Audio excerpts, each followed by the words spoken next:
नमः। भवानी शंकरौ वंदे श्रद्धा विश्वास रूपिणौ। याभ्यां विना न पश्यन्ति सिद्धा स्वान्तस्थमीश्वरम्। वन्दे बोधमयं नित्यं गुरुं शङ्कररूपिणम्। यमाश्रितो हि वक्रोऽपि चन्द्रः सर्वत्र वन्द्यते। चन्द्रः सर्वत्र वन्द्यते। चन्द्रः सर्वत्र वन्द्यते। ॐ सहना भवतु सहनौ भुनक्तु सह वीर्यं करवावहै। तेजस्विनो अधीतमस्तु मा विधिवशावहै। शङ्करं शङ्कराचार्यं केशवं वादरायणम्। सूत्रभाष्यकृतौ वन्दे भगवन्तौ पुनः पुनः। ध्यायेत् नित्यं महेशं रजतगिरिनिभं चारुचन्द्रावसन्तं। रत्नाकल्पौज्ज्वलंगं परशुमृगवर्यभीतिहस्तं प्रसन्नम्।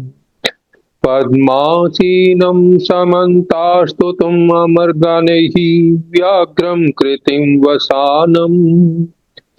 विश्वाद्यं विश्ववन्द्यं निखिलभयहरं पञ्चवक्त्रं त्रिनेत्रम्। ॐ नमः शिवाय। ॐ नमः शिवाय।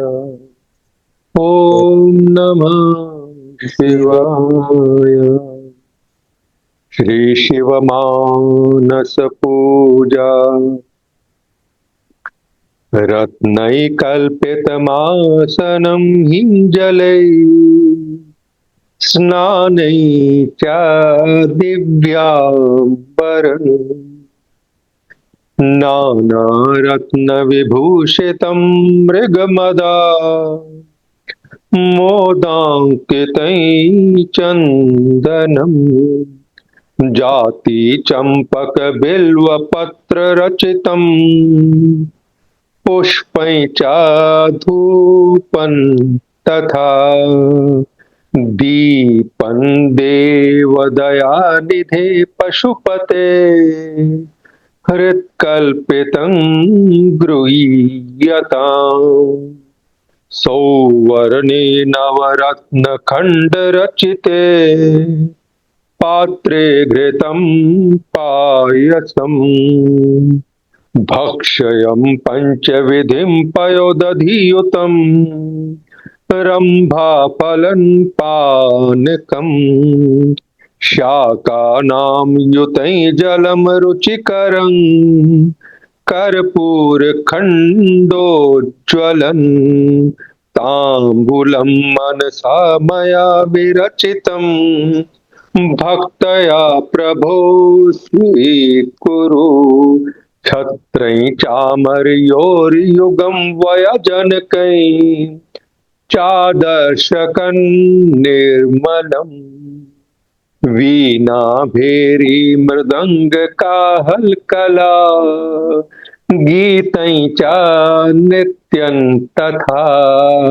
साष्टांगं प्रणतिस्तुतिर्बहुविधा एतत्समस्तं मया संकल्पेन समर्पितं तव विभो। पूजांगग्रहण प्रभु। आत्मा त्वं गिरिजामति सहचरः प्राणा शरीरं ग्रहम्।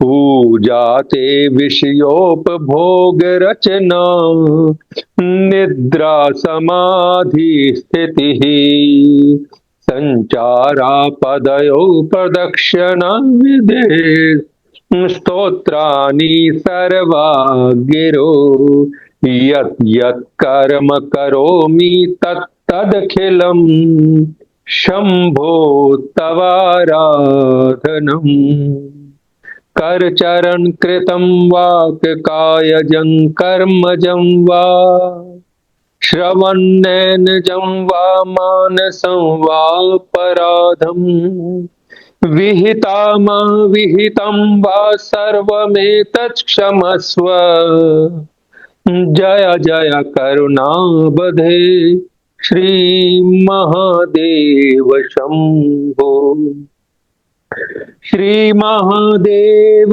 शंभो श्री महादेव शंभो श्री महादेव शंभो इति श्रीमच्छंकराचार्ये विरचितं शिवमानस पूजा संपूर्ण। महाराज साहब अब वो ही पढ़ते हैं स्व संकल्प सूक्तम, ठीक है। आप अपनी आवाज में पढ़िए, डिस्टर्ब कोई नहीं होगा तो ज्यादा अच्छा रहेगा, ठीक है ना। शिव संकल्प सूक्तम। हरि ओम। यज्जाग्रतो दूरम् उदैति दैवं तदु सुप्तस्या तथैवैति दूरंगमं ज्योतिषां ज्योतिरेकं तन्मे मनः शिव संकल्पमस्तु। येन कर्माणि अप्सो मनीषिणो यज्ञे कृण्वन्ति विदथेषु धीराः यतपूर्वं यक्षम् अन्ता प्रजानां तन्मे मनः शिव संकल्पमस्तु। यत्प्रज्ञानम् उता चेतो धृतिश्चा यत् ज्योतियन्ता अमृतं प्रजासु यस्मानावृते किंचन कर्म क्रियते तन्मे मनः शिव संकल्पमस्तु। येनाइदं भूतं भुवनं भविष्यत् परिगृह्यतम् अमृतेन सर्वं येन यज्ञेतायते सप्ताहूता तन्मे मनः शिव संकल्पमस्तु। यस्मिन् रुचा साम यजुंषि यस्मिन् प्रतिष्ठता रथा नाभाविवाराः यस्मिन् चित्तं सर्वं ओतं प्रजानां तन्मे मनः शिव संकल्पमस्तु। सुषारथी अश्वानि वा यत् मनुष्यानि नीयते अभि शुभि वाजिना इव रत्प्रतिष्ठं यदाजिरं जविष्ठं तन्मे मनः शिव संकल्पमस्तु।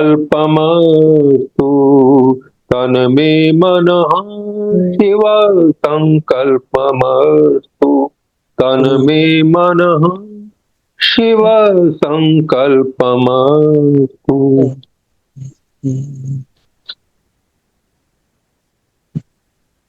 जी आज सभी का शिव सूक्तम की क्लास में स्वागत।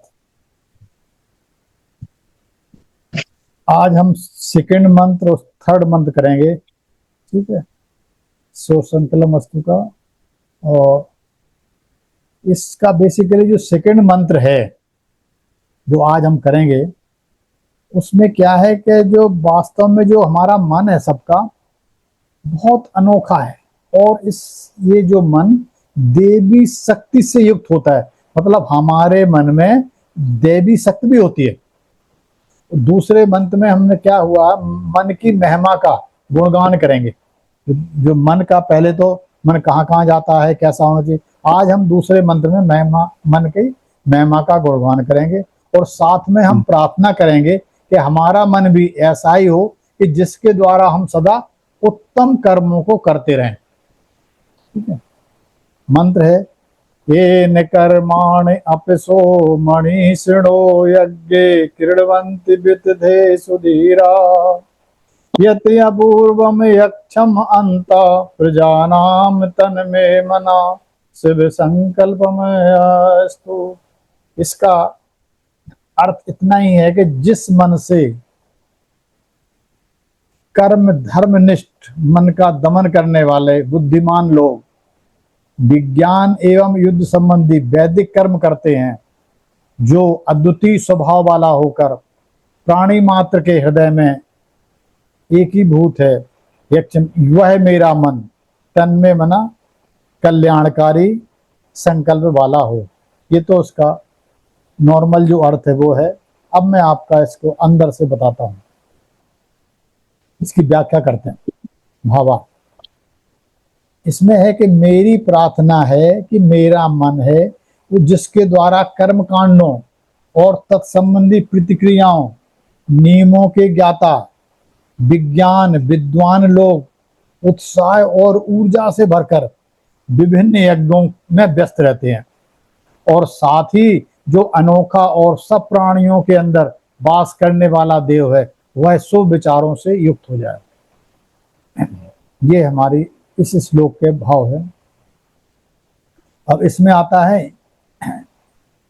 यज्ञ कर्म है। यज्ञ कर्म को कहते हैं उत्तम कर्म। जो होता है ना, जो यज्ञ कर्म करते हैं वो सबसे उत्तम कर्म माना जाता है, जो कर्म कांड करते हैं, है ना। बेसिकली यज्ञ कर्म तो बंधनकारी होते हैं कि उनसे हम बंधन में फंसते हैं। वह कामनाओं से प्रेरित होते हैं, उसमें कुछ ना कुछ कामना छिपी होती है, हम उसे संकल्प लेते रहते हैं, हमें ये चाहिए वो चाहिए, और अपने परिणामों में और अधिक कामनाएं उत्पन्न करते हैं। कर्म सीमित होते हैं और इसलिए सीमित फल को ही उत्पन्न करते हैं, जो अपने निश्चित समय पर जाकर प्राप्त होते हैं। किसी भी कर्म को संपन्न करने के लिए हमें उचित ज्ञान, पर्याप्त समय, पर्यटन आना जाना, भौतिक संसाधनों की आवश्यकता होती है। अधिकतर लोग तनाव और व्यग्रता के साथ कार्य करते हैं और परिणाम स्वरूप उनके भीतर या एक तनाव और उत्कंठा पैदा हो जाती है। उससे क्या होता है, उनके शरीर में उच्च रक्तचाप और एक पेप्टिक अल्सर होता है पेट में, वो भी पैदा हो जाते हैं। जो लोग बहुत जल्दी जल्दी भाग भाग के पूजा करते हैं या बहुत टेंशन में रहते हैं, बहुत जल्दी ये भी कर लो वो भी कर लो, पूजा हमेशा बहुत शांति से करनी चाहिए, बिल्कुल मन शांत हो। चलो खैर कुछ भी हो, जब उचित भावना के साथ उचित कर्म किए जाएं, मतलब मन में भावना बहुत अच्छी रहे फिर कर्म किए जाएं, तो वह हमारे अंदर बिना नई वासनाएं उत्पन्न किए पुराने वासनाओं को क्षय करते हैं और हमारे मन को राग द्वेष रहित करके शुद्ध करते हैं। साथ ही इसको सूक्ष्म, एकाग्र एवं सजग भी बनाते हैं तथा यह काम हमारे जीवन में सुख संतोष लाते हैं। ऐसे कर्म को यज्ञ कर्म कहते हैं। उचित कर्म का अर्थ है कि अपने कर्तव्य कर्मों का और उत्कृष्ट कर्मों का सबके हित के लिए पूर्णता पालन करना। उचित भावना का अर्थ है शुभ संकल्पों के साथ कर्म करना, माने क्या, अहंकार और स्वार्थ का त्याग करते हुए अपने कर्मों का उच्च आदर्श अथवा ईश्वर के प्रति प्रेम और श्रद्धा से समर्पित करना है। ऐसे कर्म ईश्वर की कृपा से ही होते हैं और जो भी लोग इनमें सहभागी बनते हैं उन सब के लिए उन्नति और समृद्धि लाने वाले होते हैं। प्रकृति के ऐसे ही निस्वार्थ कर्मों के कारण ही विश्व में पर्यावरण संबंधी संतुलन बना रहता है।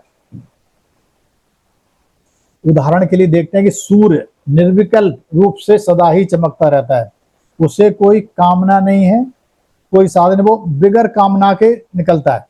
और वृक्ष अपने मेहनत के फल या तत्परता पूर्वक देते रहते हैं, वृक्ष अपने आप फल देते रहते हैं।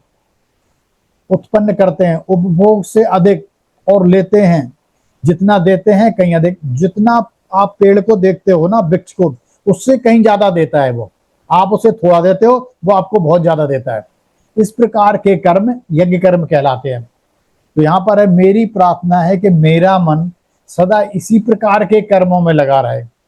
कर्म करने का यह तरीका कर्मयोग कहलाता है, जिसका गीता के 3रे अध्याय में बहुत विस्तार से वर्णन किया गया है। अब इसमें आता है ऊर्जावान, ठीक है ना। ऊर्जावान मतलब एक जो जल होता है ना, जिसे हम आप कहते हैं, वो भी जल है, और वो भी कर्म करने के लिए हमें यूज करना पड़ता है। सबसे पहले आचमन करेंगे, कुछ करेंगे, तो वो क्या जीवन और शक्ति प्रदान करता है। इसीलिए आपका अर्थ, एक तो आपका अर्थ जल भी होता है, दूसरा आपका कर्म भी होता है। और एक ऊर्जावान तथा कर्मों में दृढ़ता पूर्वक स्थिति व्यक्त के लिए यह शब्द प्रयोग किया जाता है। जो लोग बहुत अच्छा काम कर रहे होते हैं और खुश होकर कर रहे होते हैं। देखते हैं कि कुछ आलसी प्रधान व्यक्ति, प्रकृति वाले लोग निष्क्रियता में ही आसक्त होते हैं।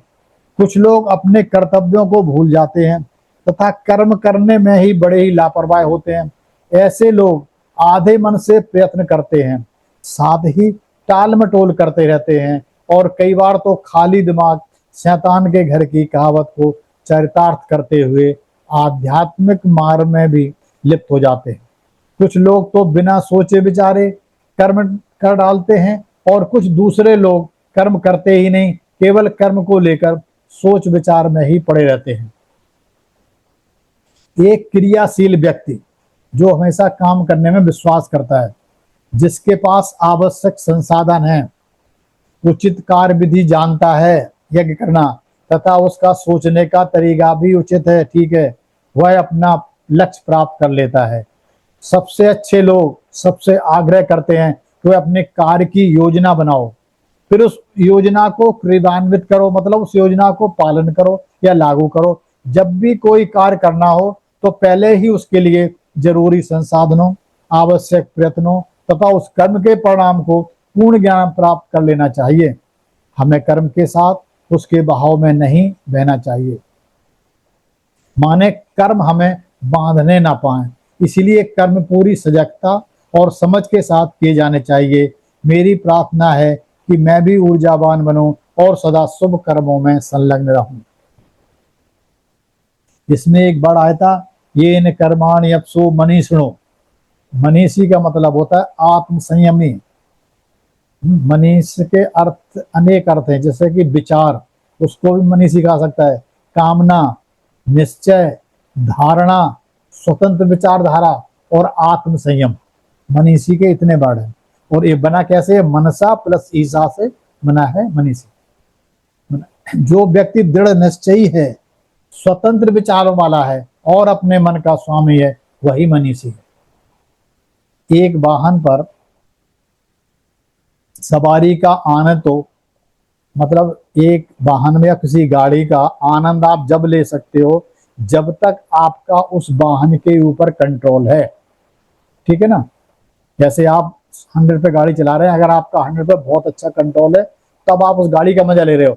अगर गाड़ी इतनी ज्यादा तेज चल रही है कि आपका कंट्रोल खत्म हो गया, समझ लो फिर आपके हाथ से बात निकल जाएगी।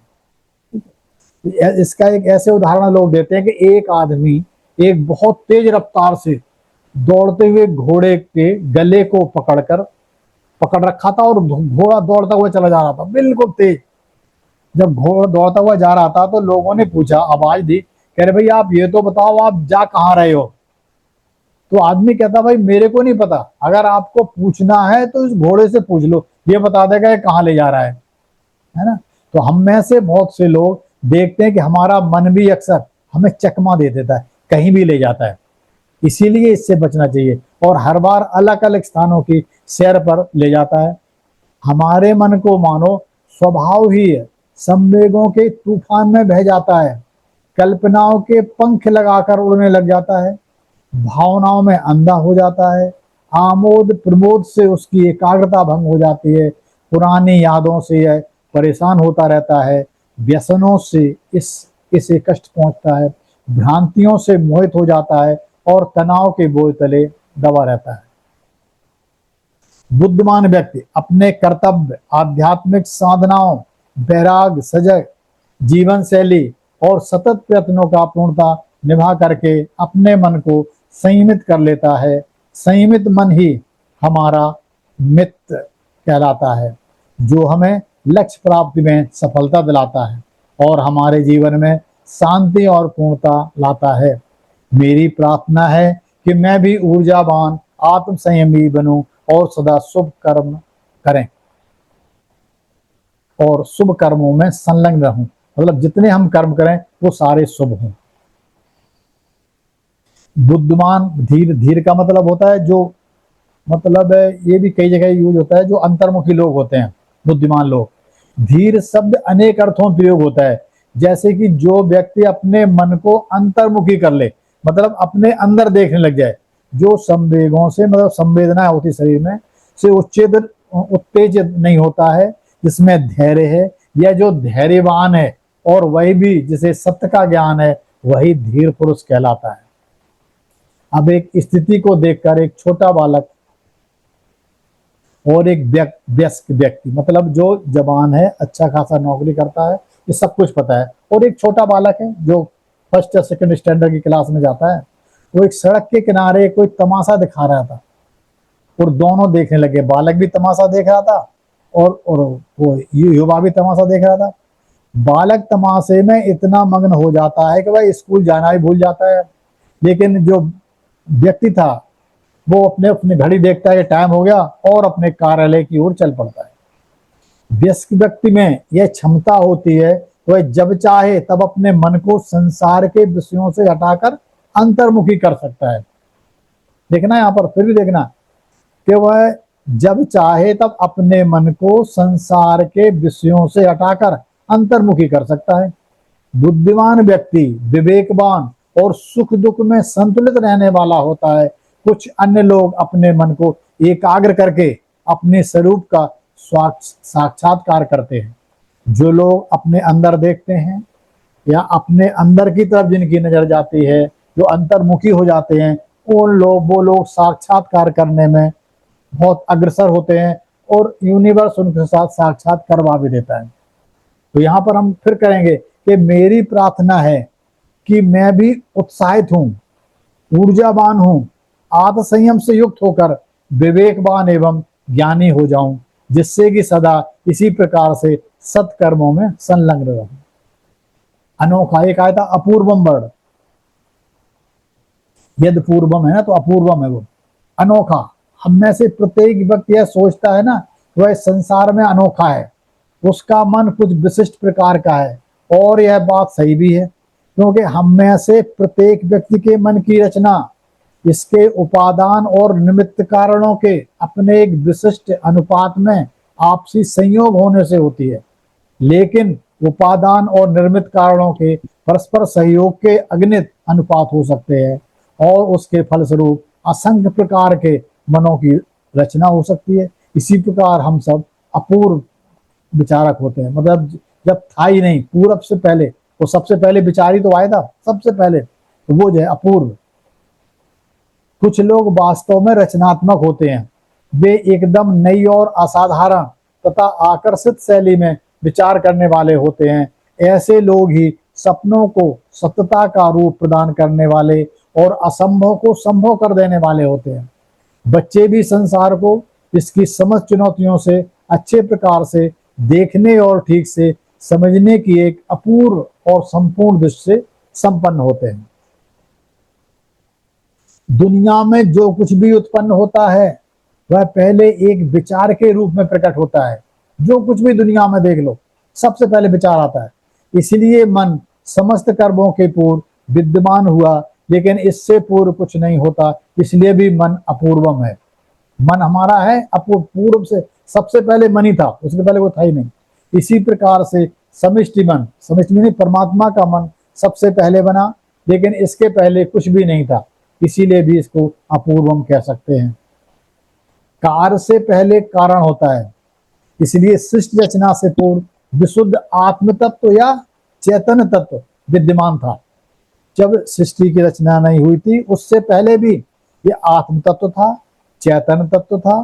ठीक है, बिल्कुल यह एक मेव अद्वितीय मेव समस्त जगत का कारण रहित का कारण है।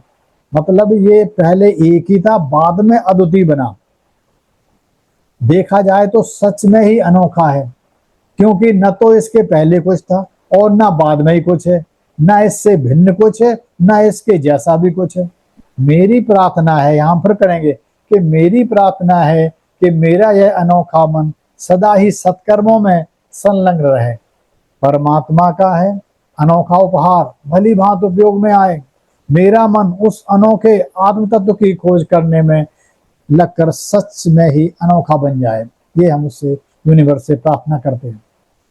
एक आयता वर्ड यक्षम, यक्षम अंता प्रजानाम तन में मनासो संकल्प। यक्षम का मतलब होता आराध्य, मन में आराधना करने की शक्ति है और विचार करने चुनने की शक्ति भी है कि किसकी आराधना की जाए। यह विचार कर सकता है। हम और आपके मन में स्पेशल पावर होती है और हमें पता भी होता है कि हमें किसकी आराधना करनी है, और हमें भी कोई कार्य अथवा सभी कार्य करने के लिए अनुप्रेरित कर सकता है।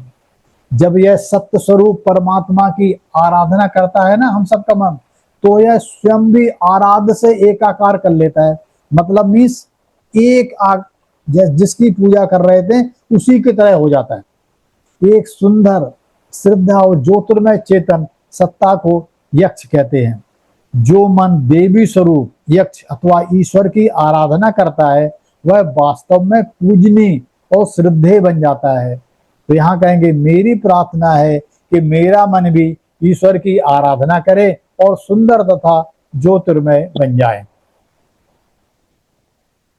ये कहा था अंता प्रजानाम, ठीक है ना।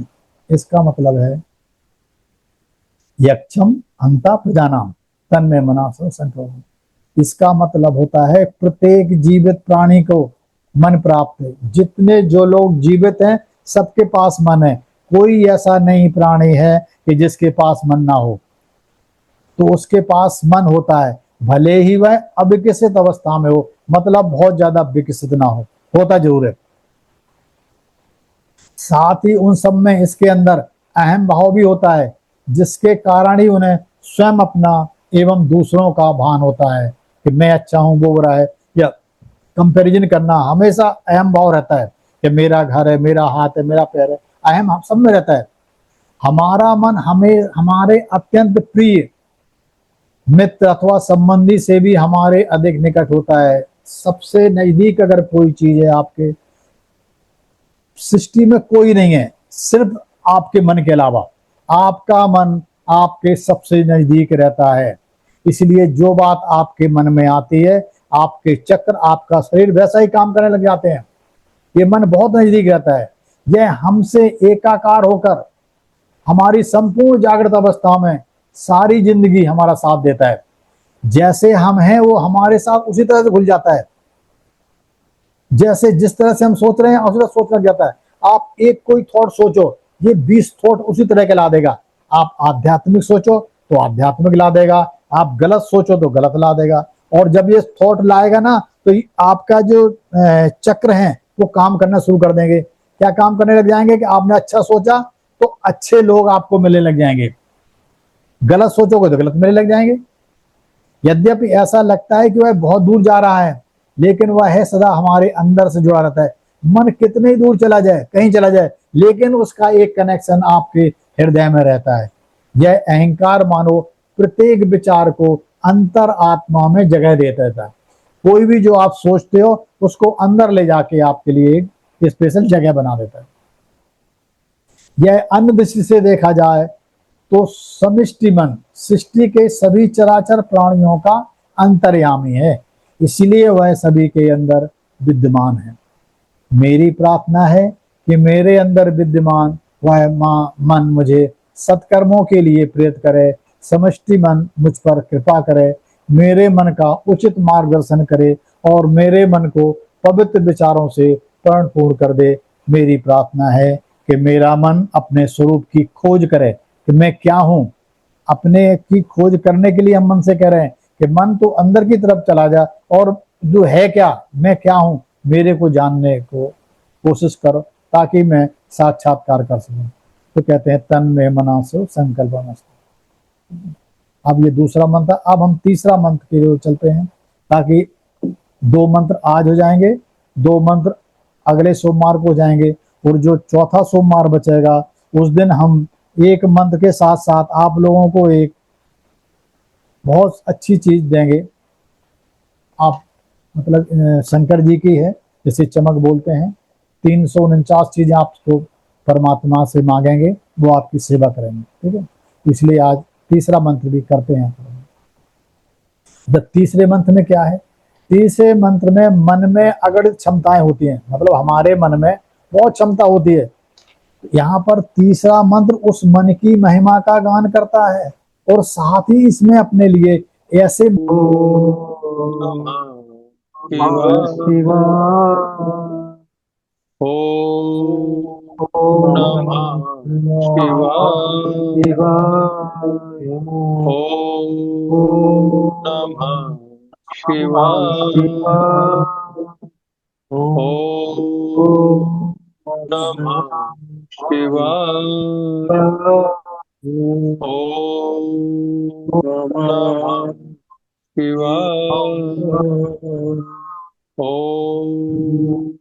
नमः शिवाय।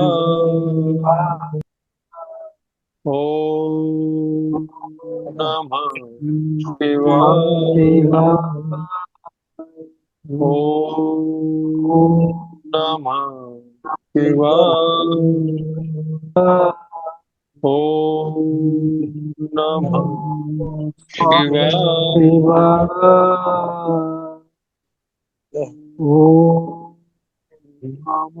न तत्र सूर्यो भाति न चंद्रतारकम् नेमा विद्युतो भान्ति कुतोऽयम् अग्निः तमेव भान्तम् अनुभाति सर्वम् तस्य भासा सर्वमिदं विभाति। ओम पूर्णमदः पूर्णमिदं पूर्णात् पूर्णमुदच्यते पूर्णस्य पूर्णमादाय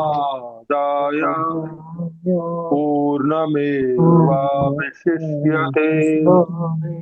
ओम शांति शांति शांति।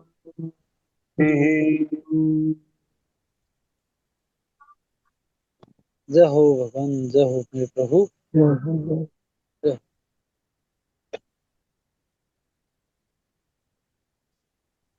आज सावन का दूसरा सोमवार था, आपने आराधना कर ली, भगवान शिव की पूजा कर ली। पहले मानसिक पूजा हुई, फिर शिव संकल्प आपने यजुर्वेद से लाए गए श्लोक से सूक्तम थे वो पढ़े, और अब 2 सोमवार और बचे हैं, करेंगे। और लास्ट सोमवार को आपको बहुत कुछ दूंगा। तो जो आप साल 1 महीने मतलब 3 4 सोमवार हमारे साथ रहोगे ना, तो आप देखना